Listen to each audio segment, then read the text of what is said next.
नमस्कार, मैं पंडित अंशी शर्मा। आज का मेरा विषय बताने से पहले आपको बताना चाहता हूं कि हस्तरेखा विज्ञान के यानी सामुद्रिक शास्त्र के अंदर एक अथाह समुद्र है। उस अथाह समुद्र के अंदर हम लोग ज्ञान प्राप्ति करने के लिए जो सही मार्ग है उसे बताने का मैं प्रयास करता हूं। भ्रांति या किसी प्रकार की वर्गल बातें बता करके आपको भ्रमित नहीं करना चाहता।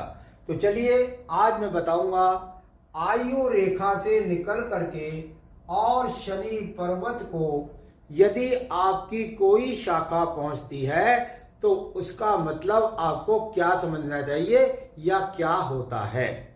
तो चलिए बातें करते हैं। ये आपकी आयु रेखा है।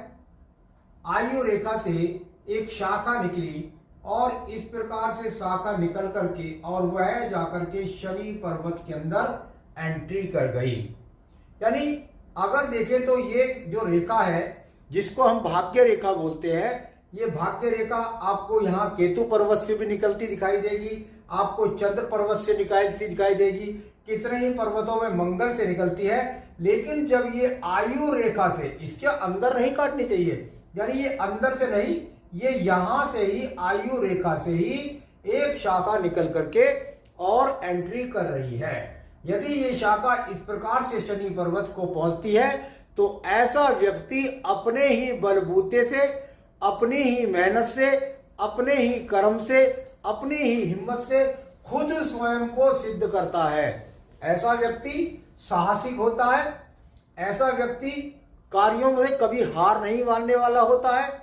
ऐसा व्यक्ति अपने जीवन के अंदर जो टेक्निकल कार्य होते हैं उनके द्वारा और साथ ही साथ साहसिक कार्यों के द्वारा, कभी कभी पुलिस, कभी कभी जमीन, कभी कभी मैकेनिकल कार्य, और कुल मिलाकर अपने साहस से यहाँ पर एक तरीके से किसी भी प्रकार से मैं कहूँगा बहुत बली होता है, बहुत हिम्मती होता है, बहुत कार्य कुशल नेतृत्व करने की क्षमता इसके अंदर होती है, जिससे वह अपने जीवन को अपने आप प्रगति प्राप्त करके स्वयं सिद्ध व्यक्ति बनता है।